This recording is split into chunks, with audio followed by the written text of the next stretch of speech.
Şu anda Gazze'de olan bitenlerde benim takip ettiğim kadarıyla görünmeyen ve gösterilmeyen bir fotoğraf var. O da şu, yani Gazze'deki Müslümanların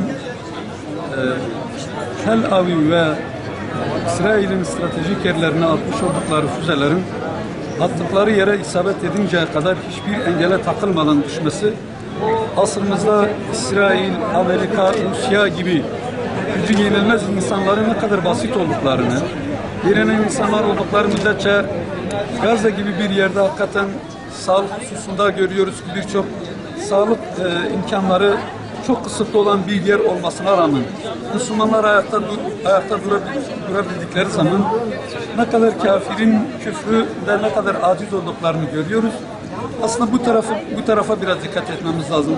Onlar şu anda görevlerini yapıyorlar ve İsrail'in ummadığı şekilde, hiç beklemediği şekilde karşılık verebilecek yeteneğe ve imkana sahip olduklarını görüyorlar. Ve şunu bize mesaj veriyorlar. Ben ondan şunu anlıyorum. Kesinlikle şu anda İsrail ve Amerika'nın var olan imkanları, silahları Müslümanların direnişi önünde gerçekten de fazla bir güce sahip olmadıklarını, maddi imkan açısından bile çok aciz olduklarını, şu anda İsrail'in atılan füzelere hiç engel olamaması demek, hani uçan kuştan hesap soruyorlardı, deniz altındaki balıklardan haberdar oluyorlardı. Hani giden Hamas'ın tekbirle gönderdikleri füzelerin hiçbirisine engel olamıyorlar. Demek ki bildiğimiz gibi değil yani.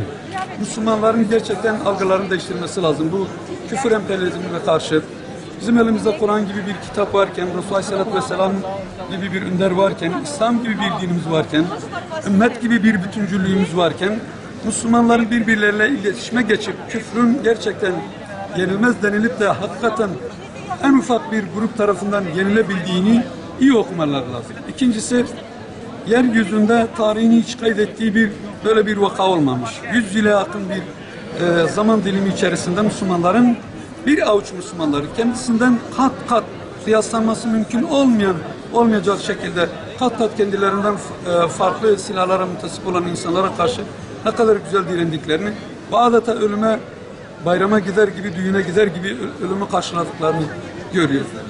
Ve bize yeryüzünde Müslümanların bir araya gelip iletişime geçtikleri anda ümmetin büyük bir sermaye sahibi oldu. Ümmet şu anda da sadece birbirleriyle kitle iletişim ve ulaşma araçlarını kullanarak Müslümanların birbirinden haberdar olup kendi bu var olan gücünü, ümmet bütüncülüğü önünde hiçbir şeyin duramayacağı algılarını bir yakalasalar, İsrail Müslümanların, hani hep söyleniyor, tüküründe eğil. Tükürmeye de gerek yok. Ben varım dediği zaman İsrail'in orayı terk etmekten başka yapacağı bir şey yoktur. Allah-u Teala oradaki Müslümanlara yardım eylesin. Bu konuda duyarlı olan, sindirmeden duyarlı olan kardeşlerimize de teşekkür ediyoruz. Hakikaten kitle iletişim ve ulaşım araçları bugün diğer silahlardan daha etkindirler. Bunları kullanmada seferber olan tüm kardeşlerimize size de teşekkür ediyorum. Allah razı olsun.